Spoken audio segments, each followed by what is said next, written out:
can't put it there. Okay. I'm going to try this as best as I could without seeing. So I hope my memory prevails in me telling the story correctly and to keep you engaged. I'm hoping that you have been engaged throughout this series. This is Gaytopix, My Life. I'm your host, Kenny Cruz, the only host to bring you the latest headlines and breaking news in the queer community. However, this series, My Life, is based off of my life. These are actual real life events, true stories, real life experiences that I've had in my lifetime. Some people may find what I'm saying to be disturbing. Viewer discretion advised. There's nothing fake or fabricated in what I'm saying. This is my story, my truth, my confessions, my life. I'm your host, Kenny Cruz, and this is Gaytopix, My Life. I'm calling this series My Life because Mary J. Blige's album, My Life, was her best album to date. It was at her lowest point. And I think when people are at their lowest, they become more creative. And I'm hoping I can't visually display My Life series the way I need to, or even the Gaytopix talk show the way I need to, without anyone supporting me or having a team behind me. Because you can't be successful without a team, or at least an assistant. I miss my assistant. I really do. I miss my agent. I miss my driver. But I'm here alone, and it's just me and the camera. So I'm doing as best as I could. As you notice, my eyes are closed. It is because I am blind.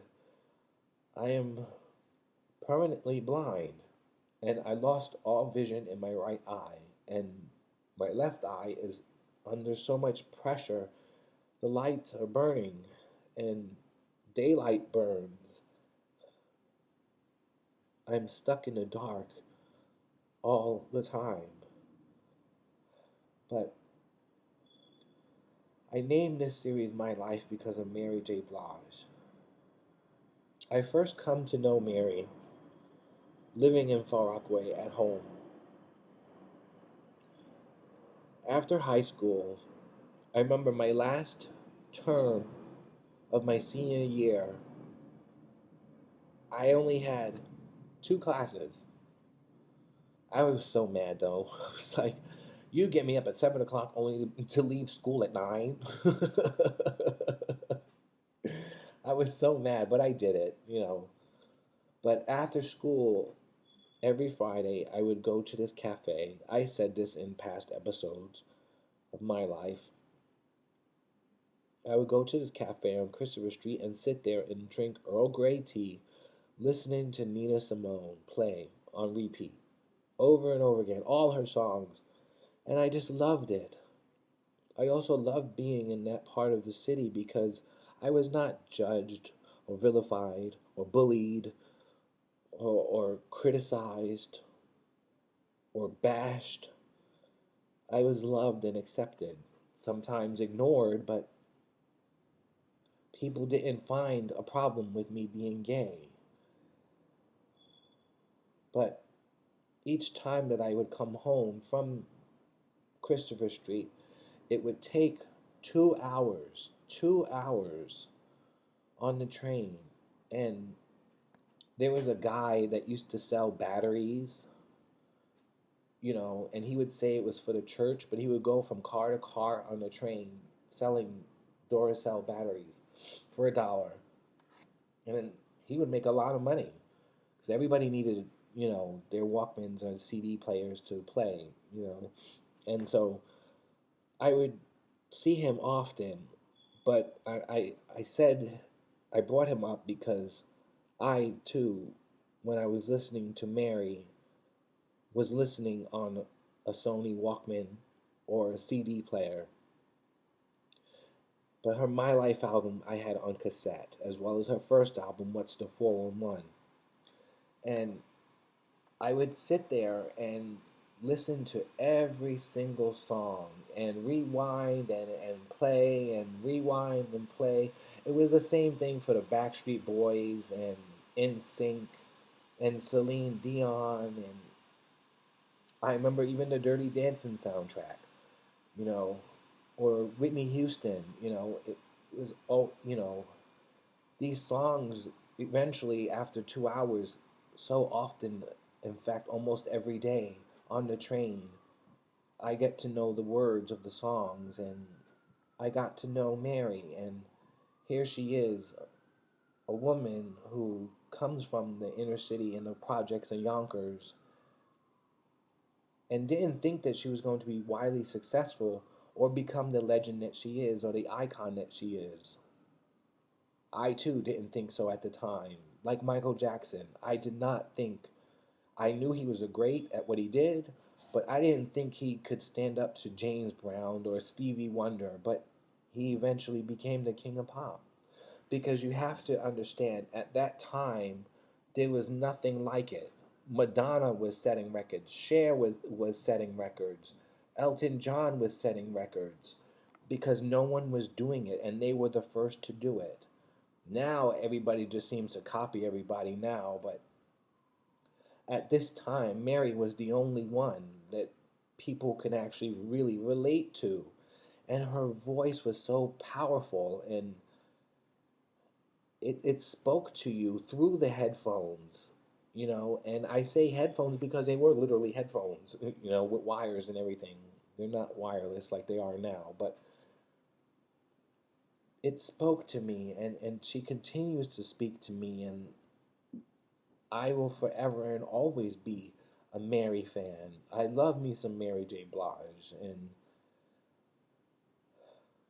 unfortunately I lost my sight, so I could not see her at the Super Bowl performance, but I'm sure she looked as stunning as she did when she sang, You Remind Me with Pete Rock and CL Smooth. Now you know that's old school. Pete Rock and CL Smooth. Oh, you want to talk old school? Let's see. I knew. We used to listen to Father MC, Eric B. and Rakim, the Beastie Boys. Oh, that white rap group that used to jump around with that song, "Jump Around." We were with the bagpipes, and then Cher and Prince and Elton John, and I come from an era where hip hop was just starting, and Biggie Smalls and Bad Boy was run by a 20-something-year-old man named Puffy. People still call him Puffy. I will call him Puffy because that's how I was introduced to him, was Puffy. So, Sean Diddy Combs. Remember Total? Total was a good group too. SWV. Jade. Don't Walk Away. Oh, CeCe Peniston. You could just go, walk on, finally. It was happened to me. I love me some CeCe Peniston. Because her voice, I like voices like that can belt out an octotone or a tone that like Mariah would do, and then have the dance beat behind them. It's just, I love shit like that. And so I would listen to Mary all the time, and she has become a part of my life. And I don't even know her, and she doesn't even know I exist. But this whole series, I've proven to you through many experiences that I never existed to anyone. I still don't exist today. I don't have social media. This entire series, My Life, has not been published or produced or posted. I'm just talking to a camera and storing the footage. Um, I'm trying to keep you as engaged as I possibly can with the story going, but as I'm telling one part, I'm losing track of the other part. I guess that's the part with being old. I am 50 years old, so I guess that's the part with being old is that your memory is not so reliable. And so you have to rely on the prompter. I can't read, I can't see, so reading from a prompter is not happening. Or even writing down something because every time that I go to write something and I'm looking at the lines, they're very blurred and I can't keep a straight line of what I'm writing. But to hold the point to actually write the word burns so bad. It's a pain I've never experienced in my entire life, and I've been through a lot, as I said in past episodes.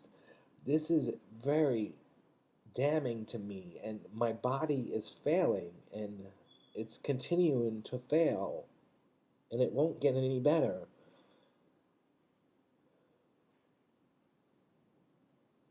I just, I don't understand half the time, like, why someone as good natured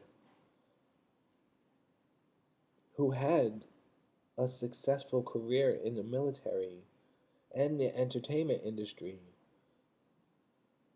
be left with nothing, not a single fan. There are no family, there are no friends. Maybe perhaps you can call me a refugee because I don't have nothing. I don't have a life. Mary says, life can be only what you make it. You should never try to fake it. Okay, I've tried many, many times to make my life what I wanted it to be and what I envisioned it to be, like this series or this talk show. I tried to get my talk show uh, in a vision, but I can only do so much by myself. I definitely need some help or somebody in my ear, and somebody able to transition from me speaking to the actual story, you know, and it's very difficult to do on my own, but I'm trying my best, and this is what I got.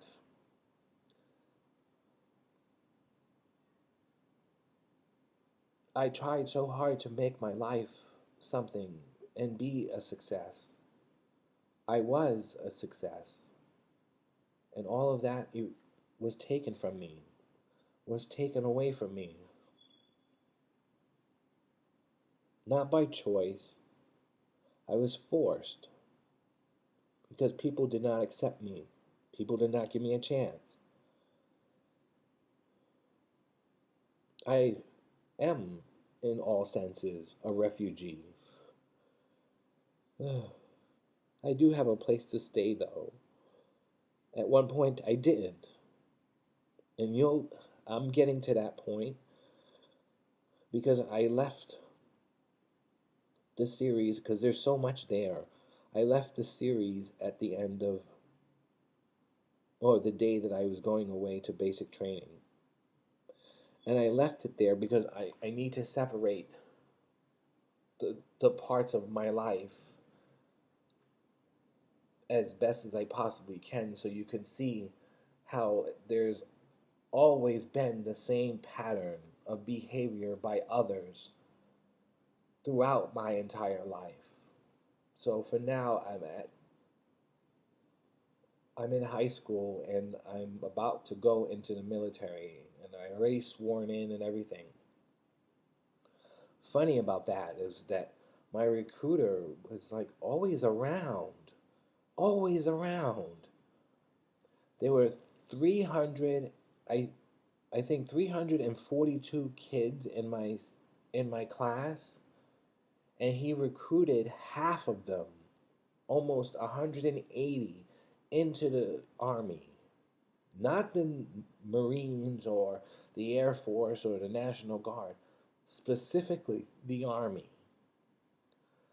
Of course, he got many accolades and awards for doing so, but once I signed up and I swore, to, I took my oath and I swore to the oath, to my country, he disappeared. And I never forget him telling me it's going to be like a vacation and you're going to enjoy it. And I needed a vacation, especially from what I was going through at home, so I needed a different place. But unbeknownst to me, that was far worse than a vacation than I can ever dream of or think of. In fact, now that I think about it, to this day, I don't think I've ever been on vacation. Yes, I've taken vacation days from work, but I never actually went somewhere or, or or to actually enjoy myself without worrying about anything. I must say though, it is kind of difficult not being on social media, but I like the fact that I'm not being bullied or people are harassing me. I wouldn't even know how to run it or work it or use it because it's been so long. So I'm not even concerned about that. But I think my show would have reached so many more people if I was allowed the opportunity to express myself on those platforms. But I can't. So, with that said, it is very difficult for me to actually perform my duties as a reporter, journalist, anchor, and host of Gaytopix. I can't investigate a story because the phone burns my eyes. Even when I take the brightness off, it still burns. The TV burns. I'm only hearing information. I'm not seeing information. And it's I it's so sad because I have something unique here, something different, and it's accepted. So I was relieved to know that people were accepting my new platform and engaging in my new platform. And it's not just pictures of me, in the entertainment industry and people saying, oh, how sexy I am, how cute I am, but still bullying me.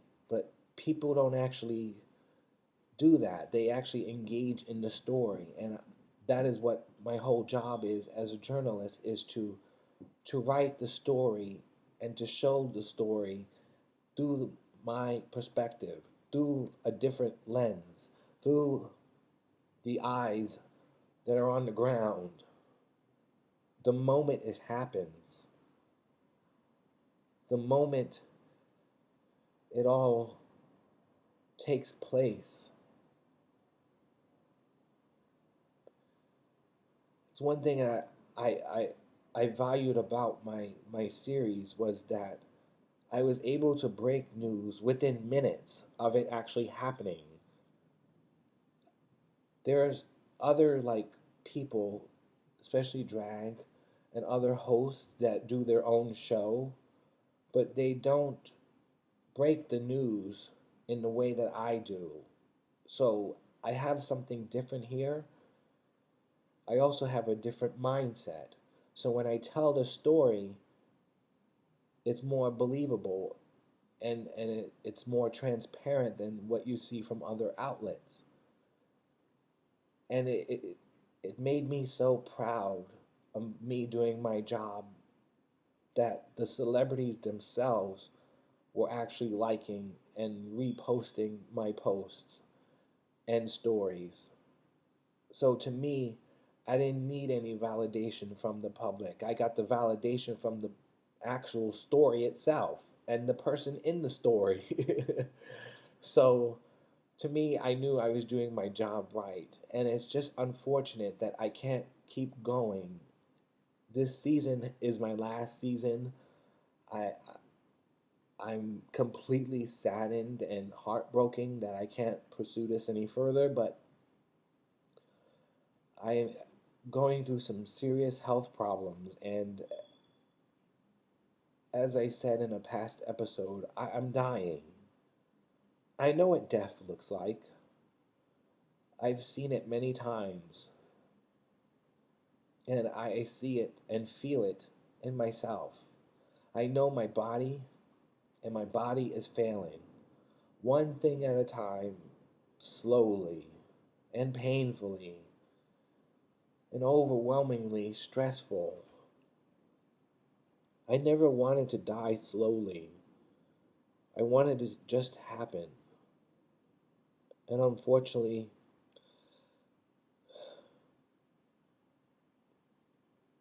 this is God's plan. This is why I don't believe in God. I don't. Because why would He allow me to live 50 years of my life without ever being loved? People can now say, oh, you had fans, they loved you. No, they are infatuated with a fictional character.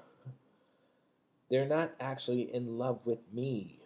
Me, Kenny Cruz. They're not in love with me. No one knows me. No one cares to know anything about me.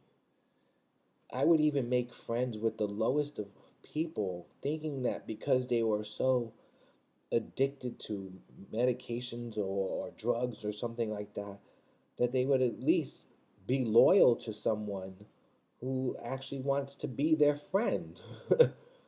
Because they essentially were in the same situation that I'm in, but I'm not an addict, but it was very similar, so I would think that they would be more loyal. But even the lowest of people would not accept me.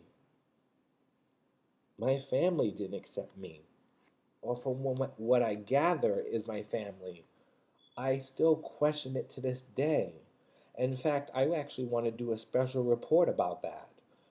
I want to go undercover and get some DNA,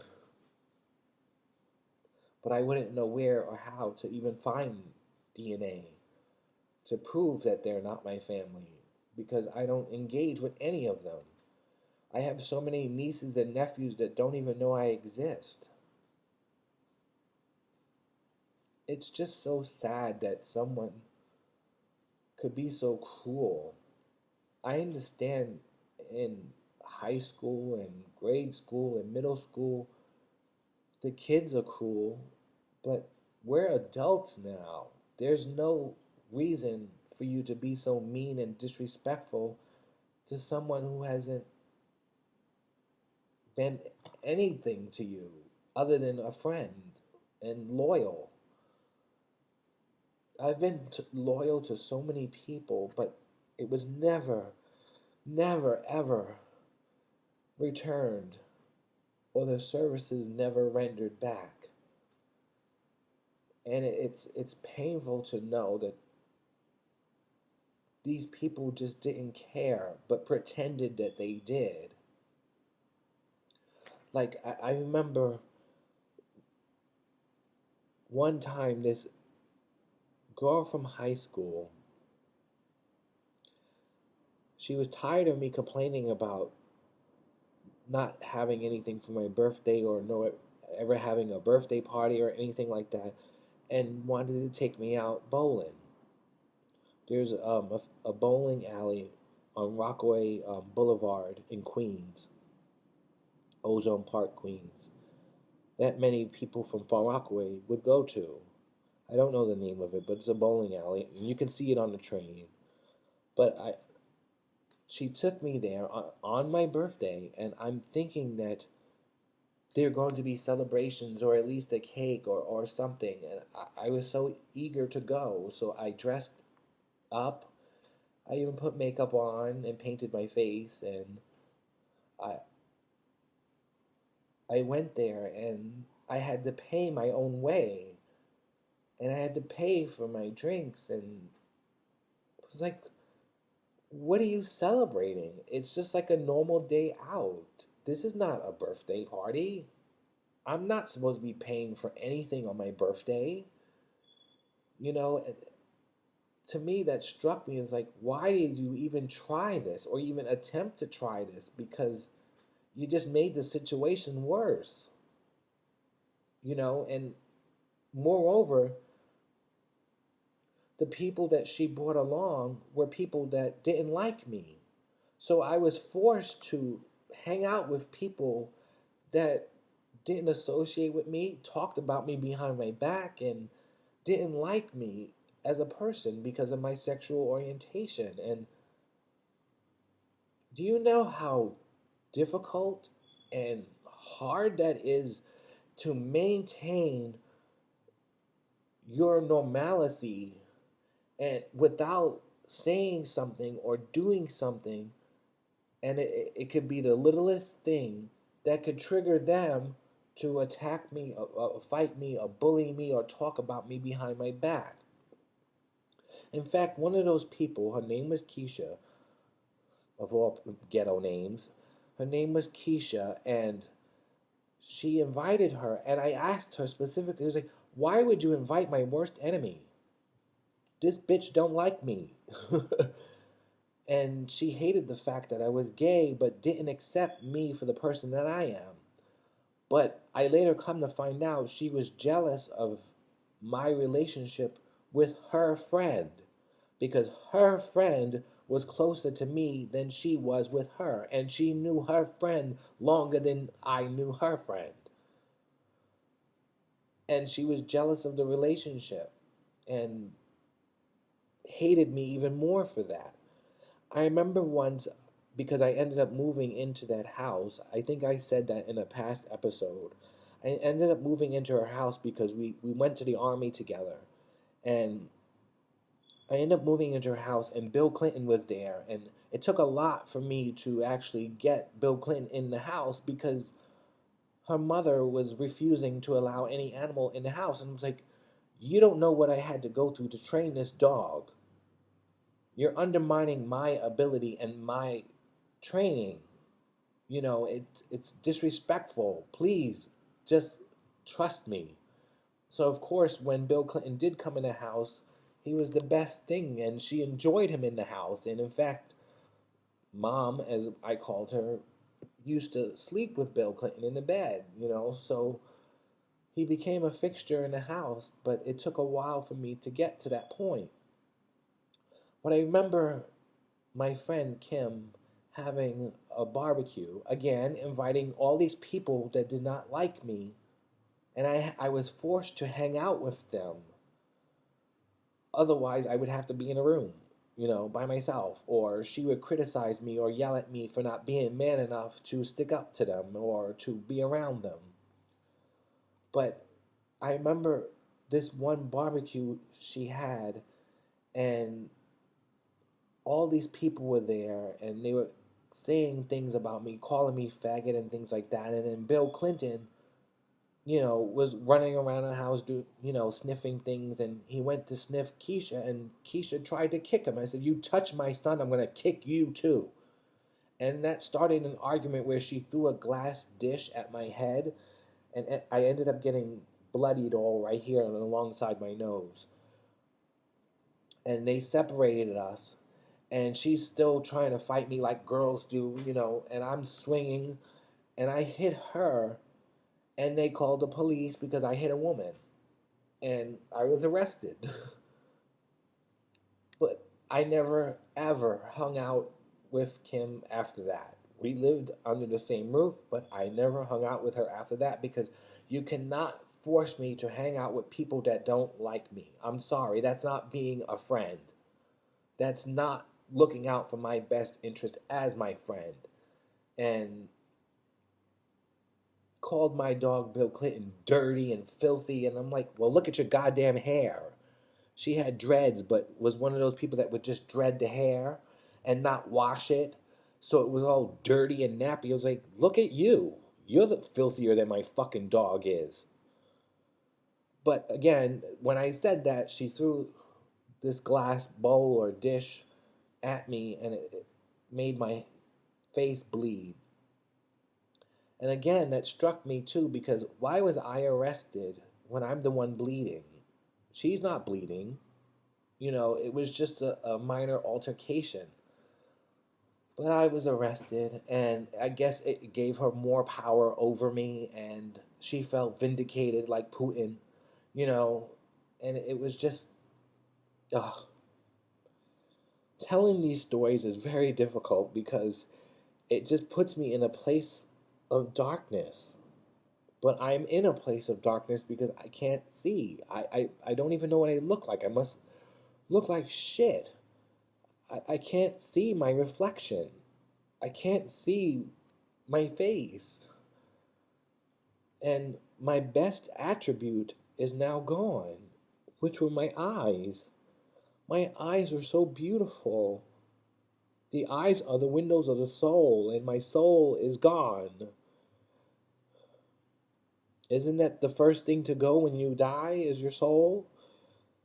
My soul is gone. My eyes would change color with whatever mood I was in. Sometimes they would turn yellow. Sometimes they would turn blue or green. One would be blue, one would be hazel, one would be green, one would be blue. My eyes, and I'm the only one in my family with these eyes. Nobody has blue eyes in my family. Nobody. Not even my mother.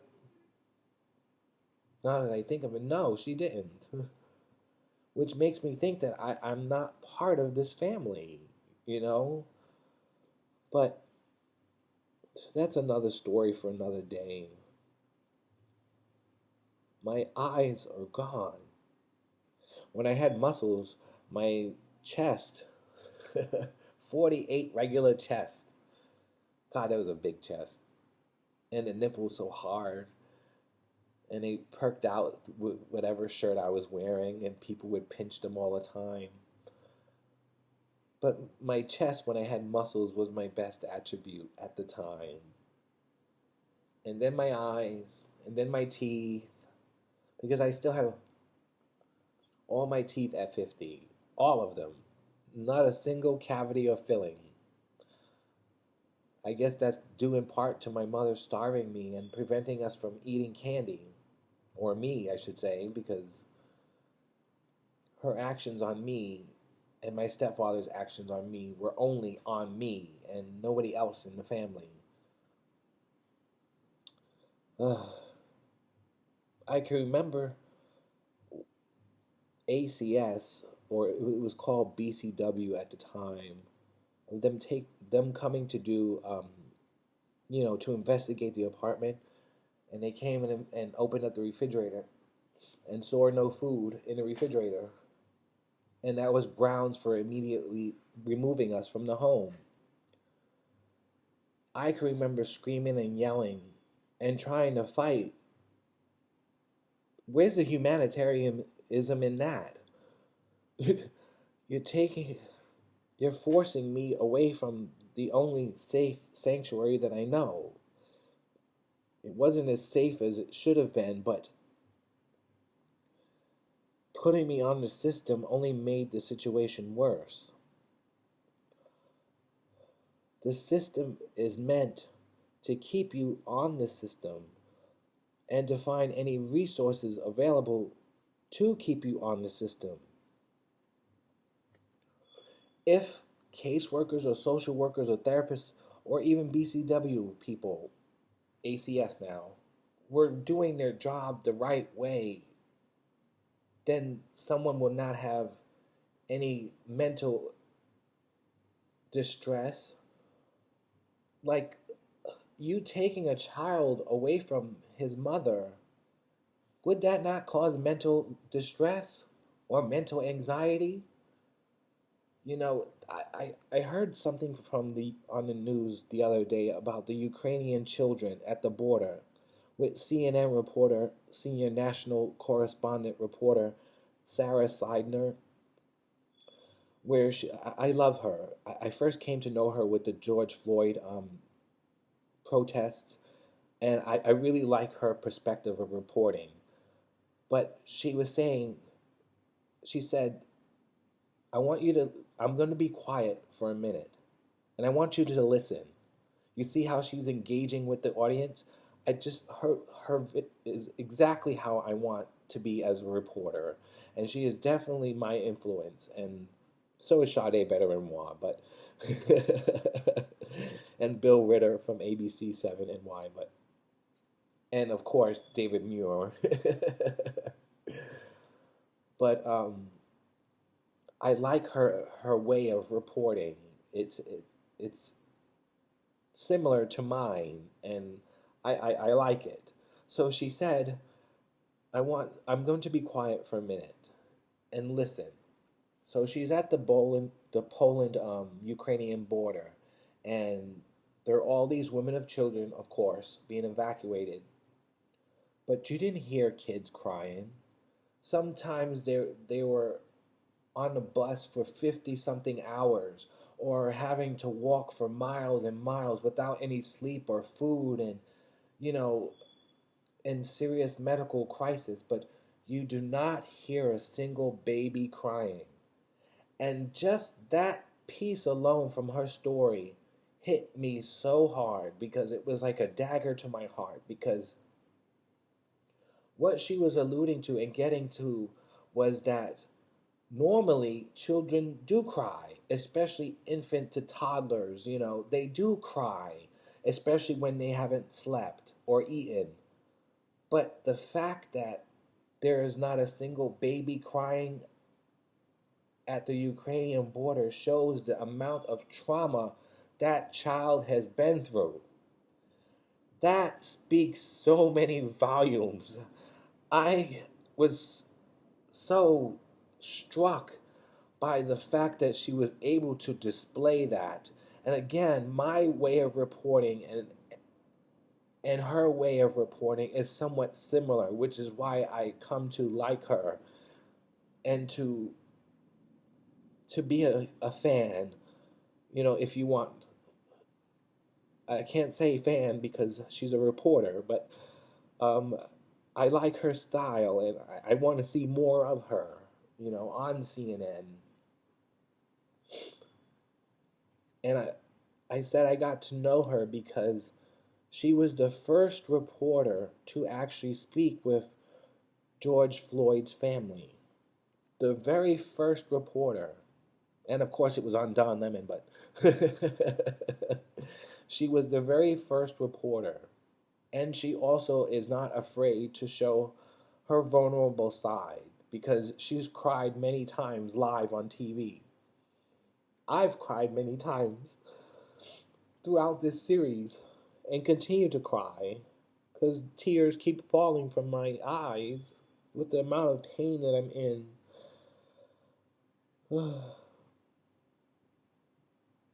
But a child being like, where's the humanitarian in that? You're doing a job, but do you honestly? And at the time, the system was so broken, and it still is broken in so many ways. But being gay and feminine was not something that a child could understand, and was that child who was feminine, i.e. me, and gay, was essentially bullied and beat up in the system itself. The police would do it, the social workers would do it, the people, the counselors in the group homes would have to protect me. Speaking of Mary, one of the group homes that I remember being in as a child, there were so many thugs, if you may, you know, there, and wanting to beat me up and jump me because I was gay and I could not sleep, i.e., causing more mental distress. But none of them understood that because I was gay and told to ignore it, and one of the counselors used to watch over me as I slept so I wouldn't get beat up as I slept. and she looked just like Mary J. Blige. I love me some Mary. But she protected me to the best of her ability, and I was fighting to get out of there, and I did. And when we went back to court, I didn't understand where the intellect was, or anything a part of for the lawyers, or for even the ACS worker themselves, or for even the judge. Here it is that we're being removed from this hostile setting, but you're putting me even in a more hostile setting, and my safety was compromised, and here it is that you're supposed to put me in a safe place for my mental health and well-being, but you only made it worse by putting me in a place with other people who did far worse than I did, just by simply being removed from my home because my mother didn't feed me. Oh. So I remember this day in particular, the ACS was literally grabbing me, and I'm trying to reach out for my mother, and my mother's just standing there in the doorway. She's not screaming or anything. She's not trying to, fight and get me back. She was just standing there. And I look back at it now, and it's like, I should have known then that she didn't love me, or never loved me, or I was not something important to her. She had plenty of time to abort, but needed the money so she could do her hair and nails. She couldn't get child support from my father, who I think is my father, because he's not my father. And I don't blame him. Why would you pay child support for a child that's not even yours? That's just unfair. But who is my father? Where is my father? Where is he? Where's my actual family? I tried to look this up.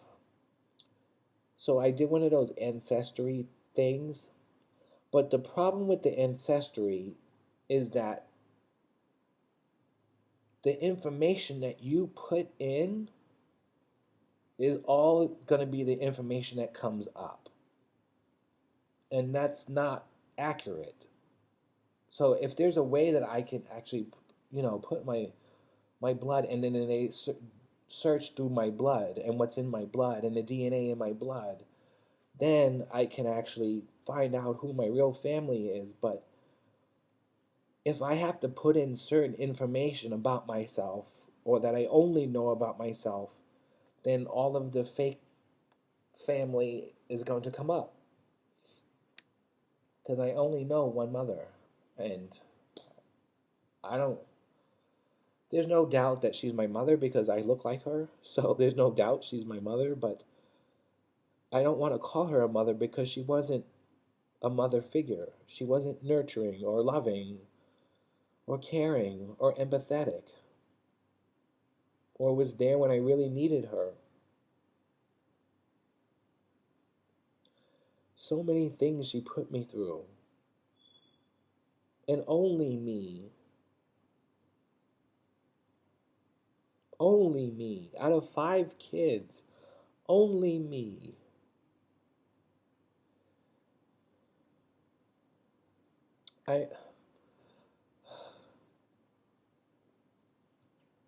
It's heartbreaking just even thinking about how cruel and mean she was to me.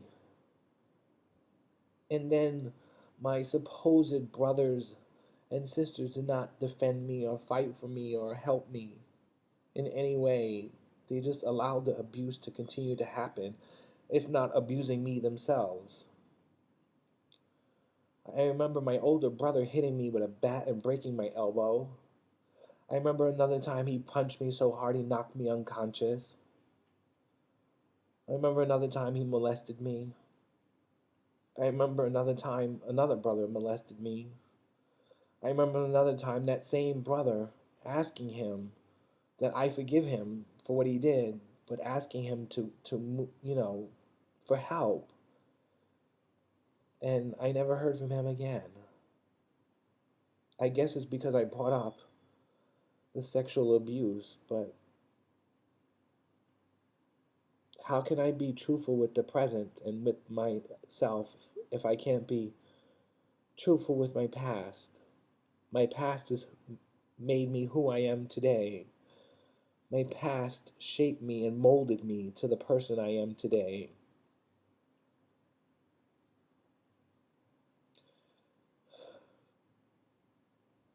This is Gaytopix, my life. I'm your host, Kenny Cruz, and these are real life stories, real life events, true stories, and experiences that happened in my lifetime. Some people may find what I'm saying disturbing, so viewer discretion advised. All rights reserved. It's my story, my confessions, my life. Again, I'm your host, Kenny Cruz. Remember, you're always in a mix with Gaytopix. Let me see if I can do another one. Because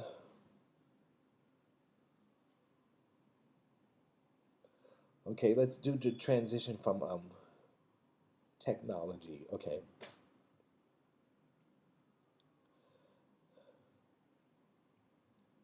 I grew up in a time where TV was first getting out there. Like I remember Madonna performing in a wedding dress at the first VMAs, and MTV actually being a video channel where they played videos, not the reality shows that they do now. I also remember another channel where people would call in and request the video to play, and the videos would just play on the air over and over and over again for what the people requested. I don't remember that channel, but that channel was always on because, again, it was my only sanction to music or to understand music. And it was cable, and my mother refused to allow me to have cable. It was free at the time for you to have as many boxes in the same home. So she had the main box and was paying cable herself. So she can easily have gotten another box in another room for free because it was all part of her account, but refused to do so. So I got cable on my own, and for basic service, it was only $7.50 a month. And I was in high school paying that. But it goes to show you how cruel and disrespectful my mother was. I'm a teenager and you won't let me watch TV. I'm a teenager, you won't let me use the phone. I'm a teenager and you're not feeding me. When I would go to school, people would make fun of me because I would have to eat school lunch, but oftentimes that school lunch was the only meal I ever had throughout the day.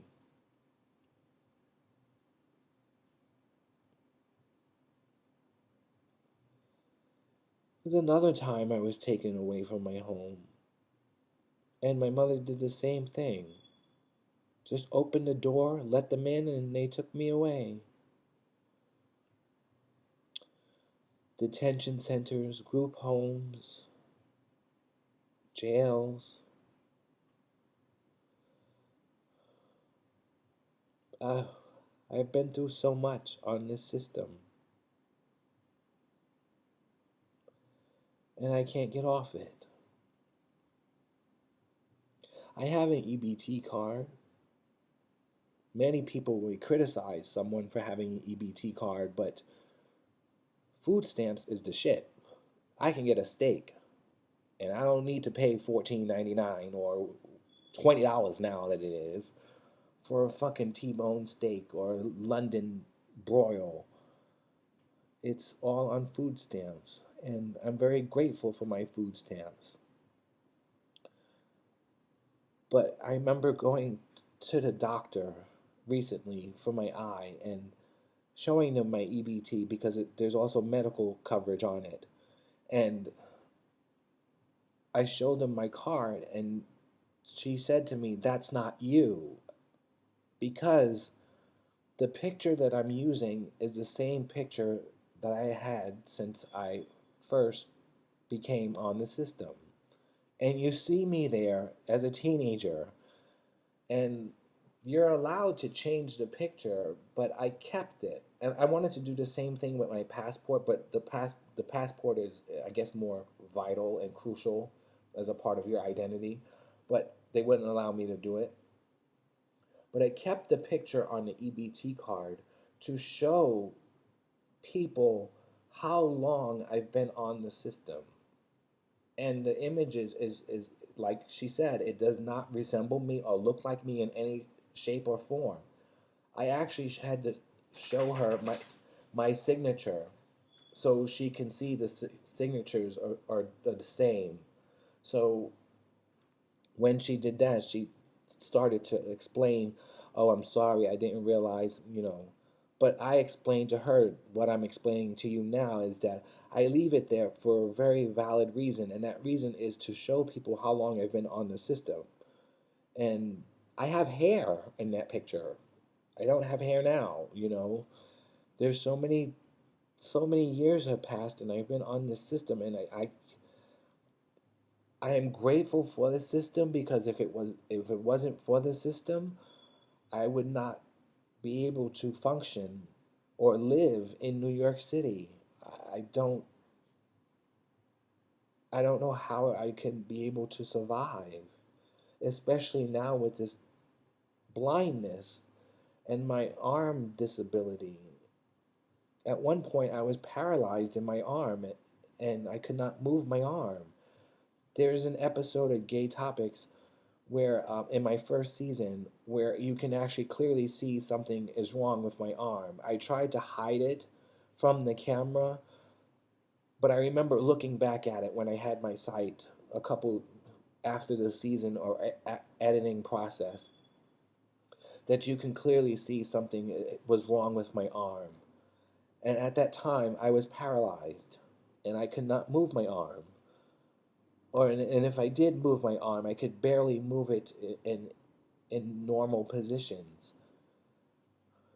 I don't know if it's a war injury. I don't know. I don't know anything. But to me, the only person I trust in the healthcare field is my primary care physician. But then I have my doubts about them too, because they're only out to make profit.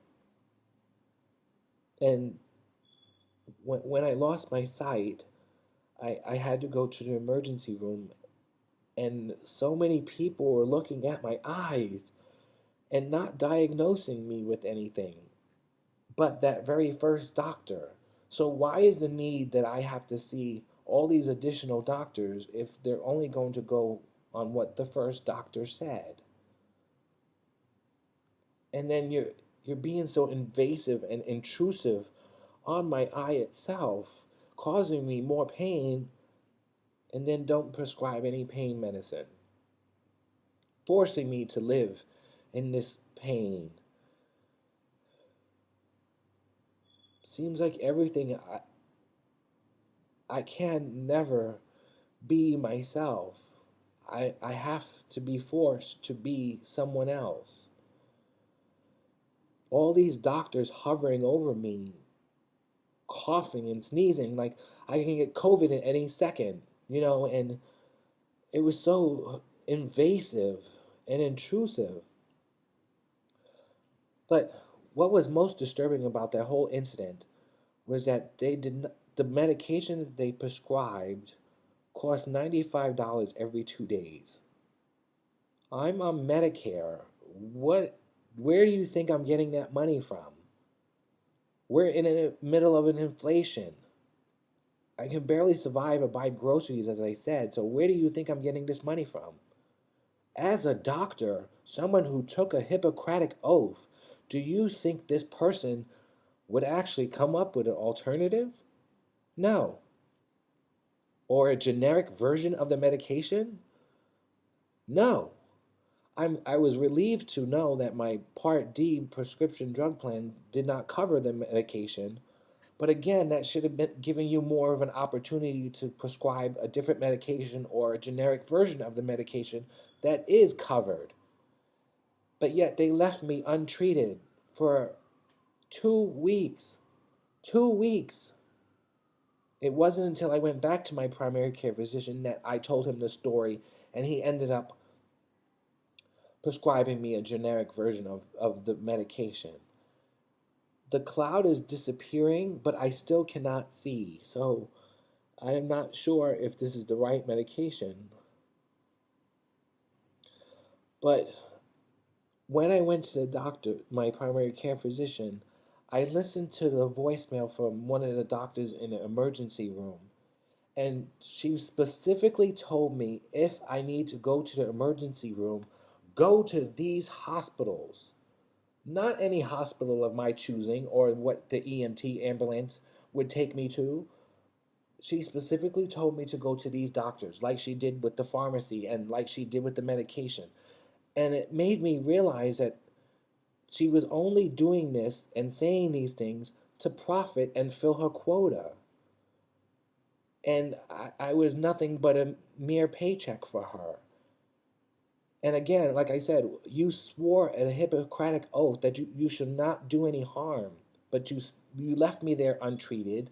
You're telling me to go to these places that you would only profit from. Where's my profit and my gain? I'm still in the same situation that I was when I walked through the fucking door. It just, it baffles me. It baffles me so much that people can be so cruel to me and act like they're holier than thou.